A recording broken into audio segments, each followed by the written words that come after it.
Ovo su zgrade u Zagrebu o kojoj su pričali svi mediji. Ivane, bi li ti živio u ovako šarenoj zgradi?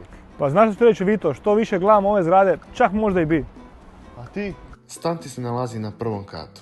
Ima 91 kvadrat i cijena mu je 546.000 eura. U dnevnom boravku te čeka troslojni hrastov parket, drvo aluminijska stolarija, a tamo ti je dio gdje će se nalaziti kuhinja. Kao što možeš vidjeti, pun je svjetlosti, što je super, zar ne? Stan ima 3 spavaće sobe i 2 kupaonice.